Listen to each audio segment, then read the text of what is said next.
Soraya puis on a pas ça inda ko yemo ba éviter pas Masaro pour tala à travers justice tu veux découvrir ah donc Soraya puis on a yemo pas tout que na ba ndenge donc Masaro ba tele sono que aga la vertige comme il a dit na ndabona après ça comme Soraya mais yemo Soraya mutu ba pesi lupango a éviter kana lupango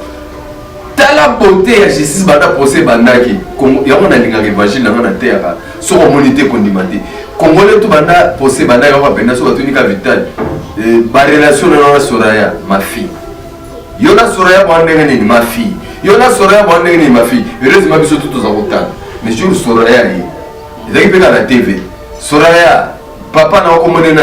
j'avais des limpiana chituka. Je crois que tout va yoka kiti. Donc côté ma fille, côté père né, j'avais des limpiana chituka. Il a tenu bino procès que le col bino bota na on a TV bino ni boba juge au kata te. Il a tenu bino ba bota laka. Mais il y a des colos domaine, il y a des colos spécialité. Place où on a que la caméra, qui prépare la caméra, il y a un juge à mon yamo. Il y a un commune. Caméra n'est pas salarié comme il y a pour servir de signer papier. Il était très malin. Mais ministre des Finances, le gouverneur, on a parti dans le cas, on a confirmé que la caméra benga ba on a téléphone, va bien 57 millions. Caméra est partie n'est très bonne mentir. Donc, il y a un sens que appel téléphonique beaucoup on est ne pas signer. Exécuter ordre 57 millions dans le bimi na destination qui comme 8 millions 48 millions mon anité nani Jamal je vais mourir tout de suite je suis un non ça je suis un non ça non 10 millions et genda liba batuni genda la banque ni trace ça papa bon on est dans ma wete yombo avant comme yombo bona na ba réseaux sociaux ndenge bana masaro sakana na dollar mwana masaro sakana na dollar et moi c'est pas la raison de la première Photoshop nazo ba vidéo yo zo la vidéo Photoshop na yo pe vidéo ya mo ba lo bageno héritier mwana ma bengena so di directeur tine zo kina no héritier ya masaro donc moi no so ki tuli so ki bomoni na mais mwana sakana na ni to so la peso ba audio oki ba maître sportif de ba karaba beta même chadari pour la nègre nyoko ba pépé na ba utiliser on a parti de ba nyoko na maître sportif il y a PPRD ou bien il y a on va la PPRD ba na oyo depuis Francis Kalomba recruté tata na président ligue des pour on a parti il y a pour na osomba ba conscience abatu ko bebisa ba valeur abatu ko minimiser batu tande batana abatu ko ba meme bon quand il a nani quand il a pas bête chadari pour va se retrouver dans maître sportif Kabila na Félix Tshisekedi bazali neli na tango tout le monde déjà Vital Kamerhe à côté plusieurs makala nazo répondre du solo ya Kambuya relation Vital Kamerhe nani ya Joseph Kabila na Félix Tshisekedi mama ya mona sasa ya Joseph Kabila ya basoda omoni nzambe na noki soni noki soni même ngambo bila vérifier ko moko na yakuta ke ti le nene to général futa marasa $50 comme salaire mais nzoka nde basala kopnini banyokolaka basoda mulongo batikela bagénéraux champ libre malgré salaire $150 bana bagénéraux bana baflaka gaya basafari bana bacompagnie bana basociété mingi tozwaka salaire $150 batikaki systeme akoyibaka mais soda mulongo na policier amonaka mpasi nde momonaki mura fatiaki kovisite école bana mura baotanga na kantiaki na hôpital mawaturu na minito mamu fatia bandi kotonga yango mais fatia aza civil azaki militaire de temps sous raïs a dirigé mon esprit militaire ça dit que yo souffrir kaka ngana omela na bien na olia bien mais fatia ko améliorer conditions à basoda d'ailleurs pour ton info budget est prévu pour l'anniversaire il y a indépendance de 60 ans fatia lobi ba pesa ngo ba policier na ba soda hein ba fêter na ba mbongo et puis na ba médecin na so bazo ça les lutte contre la Covid-19 franchement faté mais pour la ndoui na yo marté fa vraiment na ri kolinga mingi ba ta vérité désir ba ngeno yambaye parce que omoni ba mo kutu balobela su la mukate pour la muka yango et pour faire ça que to boma yango omoni que présidium ko ta soutien yekutu batika la ina style qui voit dans la presse penge je crois ce que nous dit pas dans là ba mais ben ba benana ka tumbi ha distance c'est comme là moulaye coopération mais marté fa là courage mais pour moni ya l'autre trop aux la présidence de la République n'a été quand est-ce qu'il est comme la réalité mais pour la voyamba dans la même tout Est-ce que les premières formalités, il faut que tu voyages pour anniversaire, soirée, animation DJ, maître de cérémonie, un service traiteur, sans oublier un chariot, nouvelle technologie pour vos mariages, entrée, gâteau. Pour plus d'infos, contactez Elengia Congo TV. Subscribe Elengia Congo. Mais Elengia Congo TV, toko diembe la biso tout, toko diembe la biso nyonso, toko diembe la biso nyonso.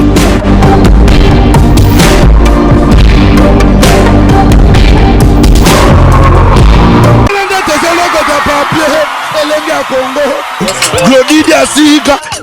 la mignonne, la mignonne, Tracy Mbelenga bro, Tracy Mbelenga bro, kaka. Elengia Congo TV, chaîne moko na kati ya République démocratique du Congo, topesi bino tout bambote partout dans le monde. Bozali kotala biso siko na chaîne oyo bomesana kopesa biso confiance. Martin Engi double vitesse à fusée. Tolobaki tokolemba te, tokokita na terrain, tokoluka batu oyo bazape ba professionnel, tokoluka batu oyo tokosana ba analyse ya bien pour la République démocratique du Congo na biso mobimba, surtout bandeko na biso ya diaspora oyo bozali kotala biso na Elengia Congo TV. Yango lelo Martin Engi double vitesse à fusée na Zulbino moko oyo vraiment akenda pesango Saint Thomas biso tout oyebi oyo azali pe cadre na kati ya IDPS lelo tokosane analyse tokosola nae maye etali IDPS et puis maye etali mboka na biso République démocratique du Congo. Mbote mwana mboka Saint Thomas. Mbote Martin Engi Mikolo nani vitesse ani double vitesse à fusée. Double vitesse à fusée avec Edouard Diakese. Merci pour l'opportunité au Pésibiso, mais la présentation n'a pas rectifié le romoko dans un cadre na IDPST. Donc on a vraiment mokele état là na rosopa na babeno aso ne yeba mola ta bapeta ndingi na yeba komika ngazaka jamais na zara cadre na IDPST. Atikala ko uzala bango eza kozala cadre Jean-Marc Kabou Augustin Kabou ya kozala pembe na bango. Oui, kozala pembe na bango, cela ne veut pas dire que ngana zali cadre na IDPS, non. Avec précision nazala qui mopandi sangolo la yoka ndenge zalaka. Alors na sali carrière na ngai na canal kin na CCTV ba chaîne ya sénateur Jean-Pierre Bemba et nazakinde couvrir des biloko trop ya IDPS kuna. Alors il y a un des salariés qui n'a pas temps il a étudier partie des pèses na yekola on a yebayango na maîtriser yango et puis na ki koyekola on a maîtriser vraiment ce qu'on a bien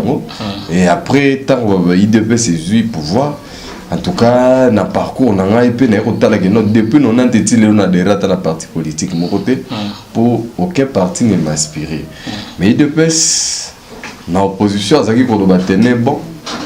le peuple vaincra. Période en 2011, tout le monde est en fait Tshisekedi a postulé. À l'Obiaza, il y a un slogan le peuple d'abord. Voilà. Alors,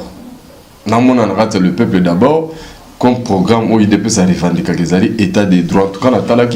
les débuts, on a vraiment ils ont reflété la population. Et actuellement, vraiment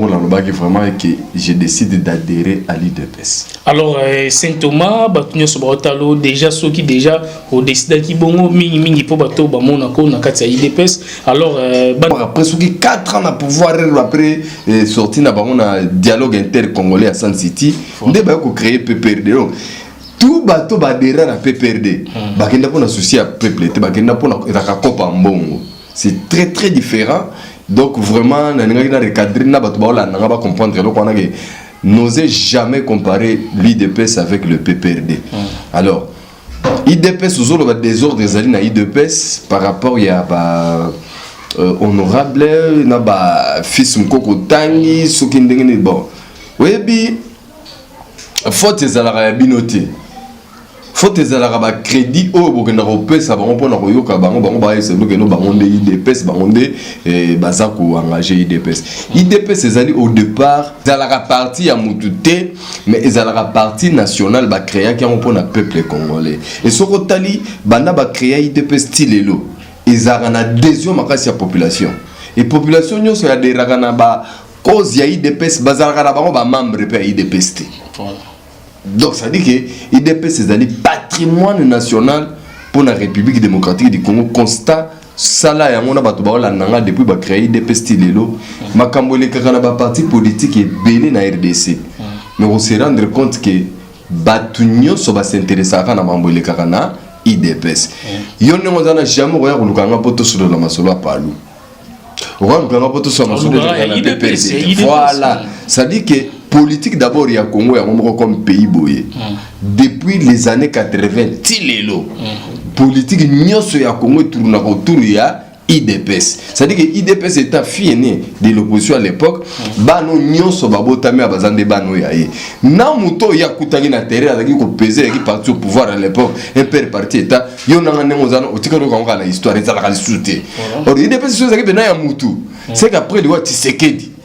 Etienne mais l'IDPS existait. Pour ça t'es pas pour bangun ça va kufana ba iferi na bango. Donc c'est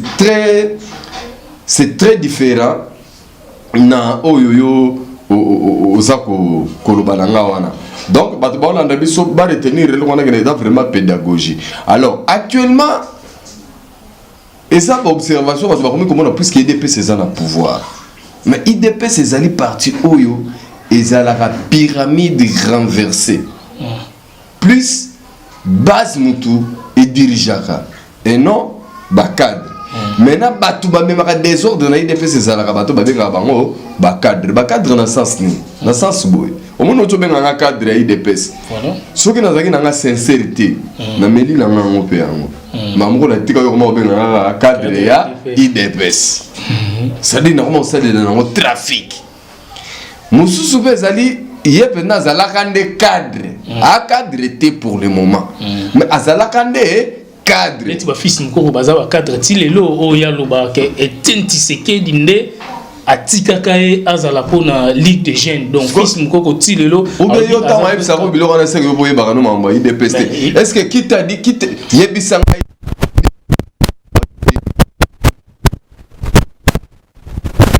Etienne Tshisekedi ano ya on a tout na pays mais tant loba kana ba combattant nyonso même ba débat belé ya ba makambo ba IDPS wana na ba parcours politique a olinga na été donc okima sorry puisque on a vu que fils Mkoko à un moment donné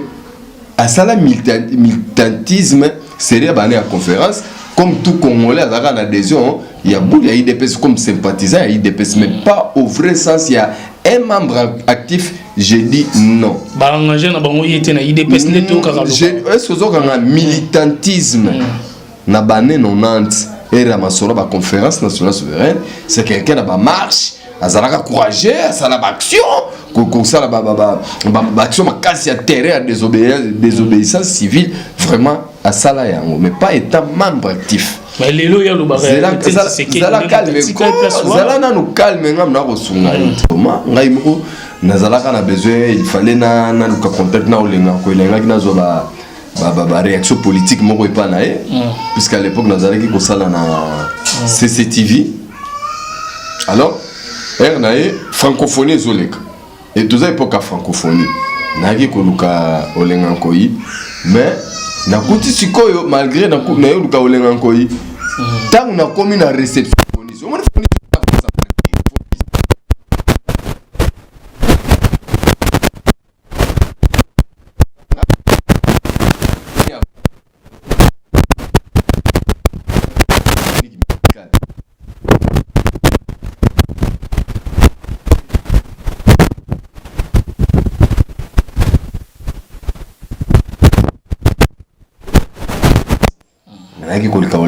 mais le siko to na kuti ye membre ya Fonis yo tunaki siko zo ba na lo ba vérité c'est donc ba vérité yo mo kunda vérité lo ba non vérité maintenant na 2016 tant on fait Etienne Tshisekedi na uti poto na ba malade na e époque on a siko yo nde bato belé ba yaka ko yamba e bato pu ba décourageaka ba bandi ko sala neti ko zongele siko yo et coïncide que na ba olenga ko to ba se retrouver ki ba membre ya rassemblement tous les partis on a tout baki ko ba membre rassemblement autour ya pour après j'invalte autour de Tshisekedi et tout le monde fréquentait maintenant masolo ya IDPS permanence ozalaka membre oza poto eza baparti allié suka na yango fils Mukoko banommé Kabunde secrétaire général Kabunde que vous voyez ici gouvernement fils Mukoko a été nommé comme vice-secrétaire national na mobilisation sous Etienne Tshisekedi. Premier gouvernement wana. Alors retour ya Martin Fayulu batu bazali kozela kalate azali kozonga président élu vérité des signes na kati ya mboka na biso toujours ezali ko continuer na éviter ce qu'on pesa message nini ba combattre tout oyo lobike ba diplôme na bango efanda na poto bango tout be ozela président Martin Fayulu. Nazaro le batte que va combattre ba diplôme na bango efanda avec ba diplôme bazana mo ebele et même après ba diplôme bazana mo ebele na ba doctorat ba graduate na ba diplôme na bango ebele mais actuellement tout ça sous la besoin ba diplôme té tout on a besoin de compétences parce que depuis 60 les longs beaucoup les dirigeants na ba diplôme mais tout le monde ba diplôme mais même payé pas été mais pour na ndoi na yo Martin Fayulu vraiment na ko linga mingi ba ta vérité désir de ba no yambaye parce que au moins ba on mo balobela sous la muka te pour la muka yango et pour faire ça que to boma yango au moins que présidium ko ta soutien yego de batika la ina style qui voit dans la presse pingue je crois ce que nous dit pas dans là mais ben ba benana ka tumbi a dit ça c'est comme là moulaye coopération mais Martin Fayulu là courage mais pour moni à l'autre trop aux la présidence de la République n'a été quand est-ce qu'il est comme la réalité mais pour la voyamba dans la ngana tuna est-ce que les premières fois Martin Fayulu ou ta voyage à pour bayamba aya kanae bayamba eta ba Genève bayamba après l'élection balaon bala bat bayamba ke pour bazonga kananda il n'y aura rien de spécial ma partie qui date maintenant bangande puisque il est le seul président avec vous voyez le président Eli le président Eli il y a yo na ngai il y a batunia so atema président au moni ngai président ngai na yo na Martin Fayulu comme Félix Antoine Tshilombo Tshisekedi aza président Kabila aza président Bemba aza président Moïse Katumbi aza président ya yo Martin Engi ya yekuna Gelor Diakese donc président Saint Thomas président ya Maman Niclette ya Saint Thomas donc vraiment après si Maman Niclette voilà donc ça très bien baza tellement belé aza président pe ya Edinga Lukalubi donc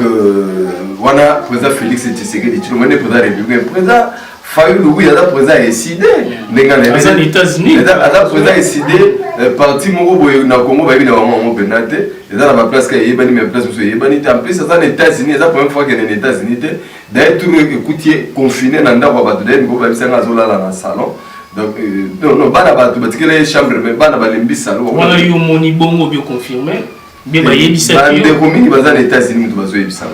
nazela rabati na la vidéo pour nandi mais il faut dans ma vie mais tu vas zéler ba yambaye système nini vidéo pas zéler ba yambaye oh est-ce que tout ce que ça ba yambaye kutu biso to tike la rabena ne ba yambaye tout si ça va donner soif te ba si la soif kutu mabena ba balula ba koma ngono mulu bezo e boma été mulu bazalati na décider balu babali na lamuka balu babali yo moko po ebiki balu ba rappeler na décider balu ba rappeler na FCC balu ba na parti politique nyonso ya RDC donc Martin Fayulu na yo kela ko kama po na 2023 na ebite na za la simano o be maimo abila atumbi abozwa bakolo nzungu la prêtre bakolo politique on a ça avant bakosaka na bango yo mo se retrouve à nulle part même dans le nombre de députés dans le parlement toi tu n'es pas là c'est bien mais Katumbi qui vont se partager ma porte parole donc hier en tout cas na okela ko oyelo pesa ko yazali président a décidé au bazena lamuka bazali toujours ko combattre ko bunda ko lo ba vérité na kati ya ya ça qui dit baba ninga ne bazo ba ko donc vraiment basungai matungulu akenda bad ben bazonga na kina moi ça la activité moi ngi na matanga Pierre Lumbi wa Pierre Lumbi directeur la campagne ah ba te faire mo ça on peut so ba condoléances à directeur la campagne Pierre Lumbi a kufaki et puis ba condoléances na soutien na famille biologique na donc mieux vaut tard que jamais très important tala directeur la campagne tout pour la campagne na nenga mabete na tongité ya pe na nenga songi yo ne blo boya yo na et ça la kitoko po ba tunyo so ba réalité ya moko biso ba il kamo do ba kundi Pierre Lumbi voilà qui directeur la campagne ya Martin Fayulu neti lelo lobby voilà qui directeur la campagne ya Félix Tshisekedi ba condamné 20 ans na kamo coïncidence wana mais je n'ai pas compris pourquoi période moko tout monde a directeur ya campagne ya Bemba François Mwamba alongo MLC akekota kota Kabila te mona pas la directeur ya campagne ya Kabila pe à la personne que Kamere il pas le roi bandi opposition a créé et parti na pour Kamere comme ta tombé la balibate voilà. Alors merci bandeko la biso. Alors problème dossier à Jeannette Kabila lobi na kati ya Assemblée nationale na éviter ceux qui ont sa message nini bandeko tout balando bazali lipasa ya président honoraire na biso Joseph Kabila ya République démocratique du Congo. Jeannette soit disant lipasa Joseph Moni Jeannette soit disant ndenge nazali pasa ata lipasa mais moni ministre na biso actuel ya défense moi mukena na mona na tombaki na vidéo ne moko na nonase ali ba pesa ki mission principale andimisa ba Katange Joseph Kabila et puis yende a pesa e Congo ya Kabange bon sikoyo na basweli lipasa za Kabange metaka lipasa banda botama babenge Kabange te tulo benge Kabange na mkimukolo moi ba biga lipasa donc ce qu'on moni tout ça ça mais si comment on va passer là bon na yebi to na yo ke la race mo ko ta ba yo bora mo ko manono yo yo bora msuna encore suna manono donc mais reste à voir dans ces regards vidéo mais batunde ba no bazali et puis yebi ki biso africain to be papa so bota ma pasa mademo tata ma pasa maman peut yo kana para ta ba no mze papa ma pasa ba hivi alors il y a Joseph Kabila na Félix Tshisekedi bazali neli na tango tout le monde déjà Vital Kamerhe à côté plusieurs makala nazo répondre du solo ya Kambuya relation Vital Kamerhe enani ya Joseph Kabila na Félix Tshisekedi maman ya mona sasa ya Jeannette Kabila ya basoda omoni nzambe na noki soni noki soni même ngambo bila vérifier ko moko na yakuta ke si le nom est en général afuta marasa $50 comme salaire mais nzoka nde basala kopnini banyokolaka basoda mulongo batikela bagénéraux champ libre malgré salaire $150 bana bagénéraux bana baflaka gaya basafari bana bacompagnie bana basociété mais moto azwaka salaire $150 batikaki systeme akoyibaka mais soda mulongo na policier amonaka mpasi nde momonaki mura fatiaki kovisite école bana mura baotanga na kantiati na hôpital mawatoro na minito mamu fatia bandi kotonga yango mais fatia aza civil azaki militaire tant sous Raïs a dirigé pour un esprit militaire, c'est-à-dire que yo souffrir quand on a on bien on lit bien mais Fatia pour améliorer les conditions à Basoda d'ailleurs pour ton info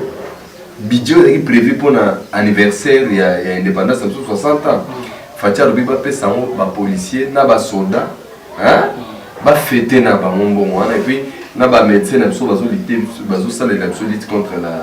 la Covid-19 franchement Fatia Oumela et puis aujourd'hui ma solo butaki awa ya ba maison préfabriquée oki ba tongela ba nai ba soldat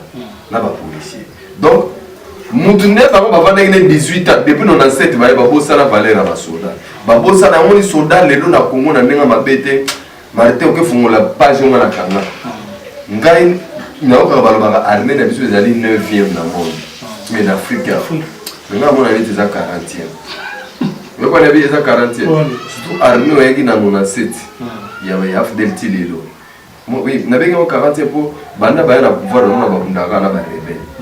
yo evite ba rebelle on va na est ce qu'on ba rebelle on va bundaka na ba ezala ba master na ba ko bakabona na ba mbe ba bundaka na ba on ni guerre on est là ka alors vrai ou faux relation tout est non en relation il y a Joseph Kabila na Félix Tshisekedi des années. Non, relation à Joseph Kabila et Félix Tshisekedi déjà qui tombe comme c'est parce que Félix a président à FCC, président à Cash. Donc ma relation est au beau fixe entre Joseph Kabila et Félix Tshisekedi premièrement. Félix Tshisekedi est président de la République. Donc à au même moment président à Joseph, au même moment président à FCC, président à Cash, président à Lamuka, président Mayoto, président à Otu et Salaka, Otu Mibé, Beta Toronga Congolais. Donc Félix président na yo Martin, Félix président Martin Fayon, président Jean-Pierre Bemba, président Moïse Katumbi, président na bango tuna ngala yo na biso tuna yo. Relation eza bien. Na yo Kabila ya Félix Tshisekedi. Ko relation eza kitoko na sasi. Eza na relation kaka ya Joseph Atake ancien président et sénateur. Président honoraire. Et même relation na même yo même vanda yo pour relation kitoko na Joseph Kabila Atake ancien président honoraire était ancien président. Bato peut perdre babinga rae bato biso tout le qui est président honoraire. Bato peut perdre na bon na nga ba te nga pela ndenge nga komona nga Saint Thomas mon na fandaka bato a perdre semblable na ndenge mke ya mabete me bato FCC na mona bango na TV na réalité mon na bato perdre bazala combien bazala to beta masolo la réalité babenga ki na TV makambo na bango te suka na TV mais na réalité bango na minute so na peso ba audio oki ba maître sportif de ba kara ba beta même chadari pour la ndenge ba nyoko ba PPRD ba utiliser on a parti te on ba nyoko na maître sportif il y a PPRD ou bien il y a on va ba PPRD ba na oyo depuis Francis Kalomba recruté takata na président Ligue des Champions pour on a parti et y a pour na osomba ba conscience abatu ko bebisa ba valeur abatu ko minimiser batu tande batanda ba to ba meme bon quand il en a ni quand il a pas bête chadari pour va se retrouver dans maître sportif. Alors merci alors merci Saint Thomas azali kolanda biso alors juste un mot kanabiso to moni vraiment que bakani batu alors eloko moko oyebisaki nga ke soki basambisa kité mais to linga kito bandako bapesa Soraya te kasi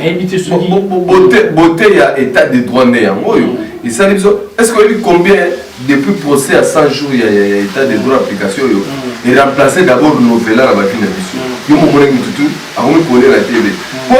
tozala biso tout autant pour la teneur ba complexe makaso ba bimu to amayele o ba no mutela po ba amayele mo ba to amayele belene ba telenga alors so basambisa te to notre la nenu soki procès on a 100 jours état de droit on a 5 mois de tout soutenir justice na état de droit donc tu vas dire Soraya puis on a pas pesa ina ko yemo ko éviter pas masaro pour te la à travers justice tu vas découvrir ah donc Soraya puis on a yemo pas tout que na ba dire donc masaro ba tel solo que aga na vertige comme il a gagné na ndakona après ça combat Soraya mais yemo Soraya tu vas pesi lupango a éviter kana lupango tala beauté ya justice banda procès bandaki comme ya on a linga évangile na na terre so communauté condimité congolais tout banda procès bandaki ko benda so batunika vital ba relation na Soraya ma fille yona Soraya bwandenge ni ma fille yona Soraya bwandenge ni ma fille heureusement biso tout za kotana mais jour Soraya ezaki peka na TV Soraya papa na okomone nani Jabedel Mpiana Chituka je crois batutu bayoka kiti donc côté ma fille côté père né Jabedel Mpiana Chituka bon je n'ai rien dit mais grâce à l'état de droit bah pour ça vous faites à la kaka mais ce n'est qu'un début naïvi que nazo reconnaître le moko que état de droit ils allaient faire en soit des processus et puis na état de droit ceux qui bakani mutu batunu so bazaka condamné te bakoyepe ko condamner mutu a sali pe appel na premier degré ba condamner kake ba condamner ba sali appel à longue tout comme on longue te ba ko appel ba libérer tout comme ko gagner tout comme ko condamner même à perpétuité ça fait partie à ba méandre judiciaire oyo biso ba congolais photo banda komesana na exercice wana et puis bon tika pour éviter ce moment de procès eza en direct et na ba témoignage na air défense ça la bino ba no mona on ne ba ka déjà dit ah oui kana raison avec ba la kisi te ba te juge a tenu bino procès te que le ko bino botala na TV bino ni bo ba juge bo ka te ya tenu bino ba botala ka mais yende ko le domaine yende ko le spécialité place yo zo mona ke ba la kisi te que caméra na la kisi que preuve caméra yibi yondo mona wote me juge mpa amoni yango yona edo yo mto ko mona caméra ne la sala ki kopne la ki no ya ko service te ka signer papier mo il était très malin mais ministre de finance na gouverneur wana ko parti na oka ke na moni ba ko confirmer que no caméra benga ba on a téléphone ba bimisa 57 millions caméra est parti net très bon de mentir à monter donc yebsa sko appel téléphonique beaucoup on ne pas signer ba exécuter qui ordre 57 millions tant bimi na destination qui comme 8 millions 48 millions de mon anité. Nani, Jamal, je vais mourir tout de suite. Je suis ou non ça, je suis ou non ça. Je suis ou non ça, non 10 millions et gagner liba. Tu n'es gagné la banque, ni trace ça, papa. Bon, on est dans ma boîte. Yomro, avant et comme on est dans les réseaux sociaux, ndenge bana masaro sakana dollar mwana masaro sakana dollar et on les ba photoshop na raison na rappel ba photoshop nazo ba vidéo yo zo ba vidéo photoshop na yo pe vidéo ya mo balo ba geno héritier mwana ma benge na so di directeur so kina no adi héritier ya masaro donc mwana so ki komoni na mais mwana sakana dollar kanga ya ba doza ko c'est la possible. Alors merci Saint Thomas, merci vraiment. Tetama na mona bela mwana na ba dollar wana sakana na ngo. Tala ba procès ça na passer. Te mona mukia sakana na ba billet dollar benado ba sana ba 50 yo ke belé boui. Martin Il y a un salaire, il y a soit 40 mois na YouTube.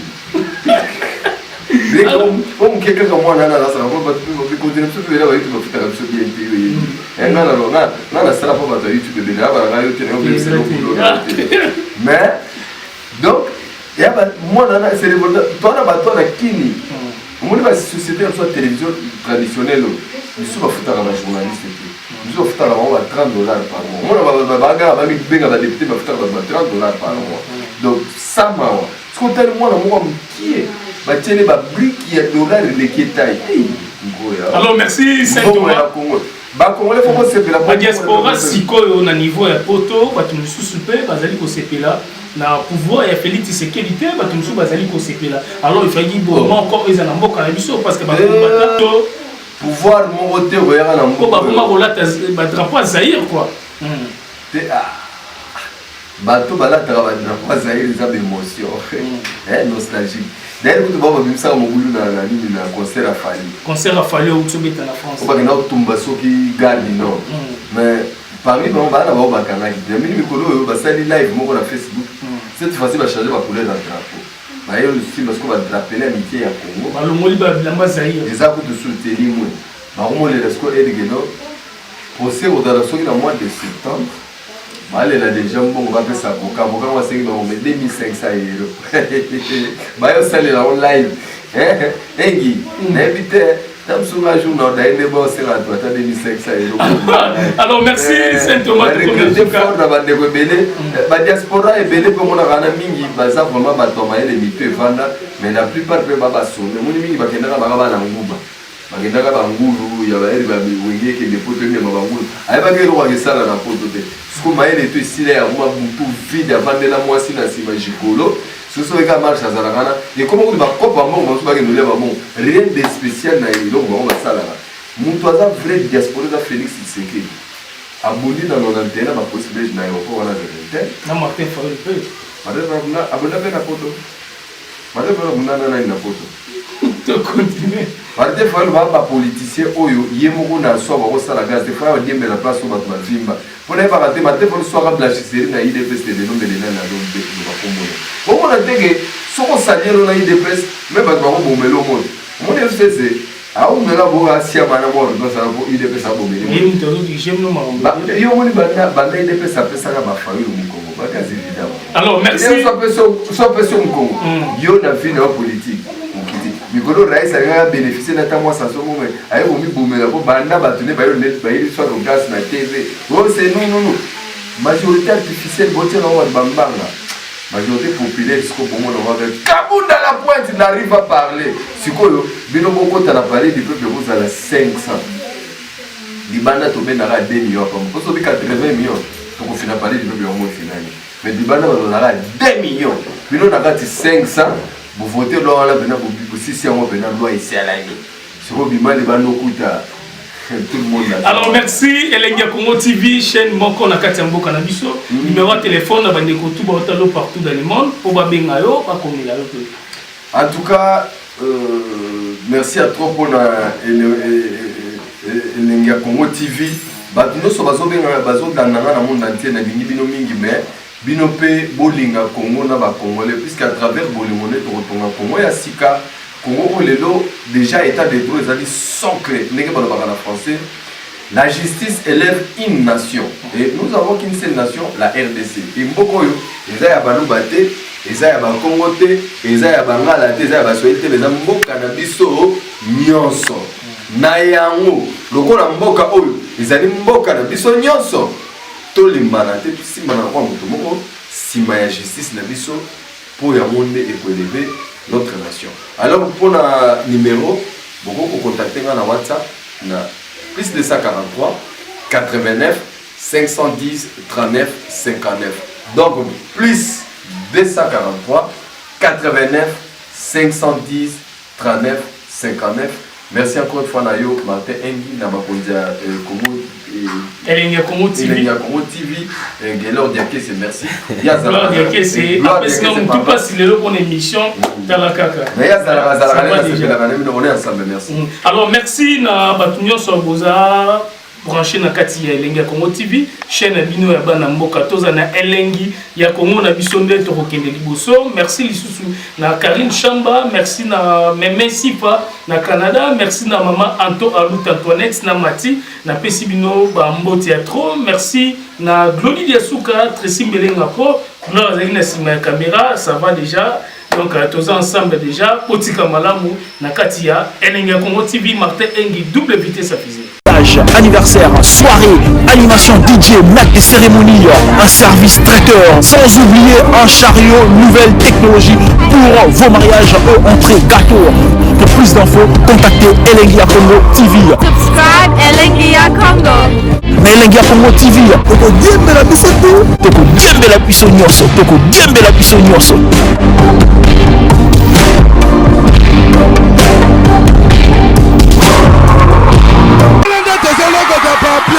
Elengi ya Congo, Glody Diasika, la mignonne, la mignonne,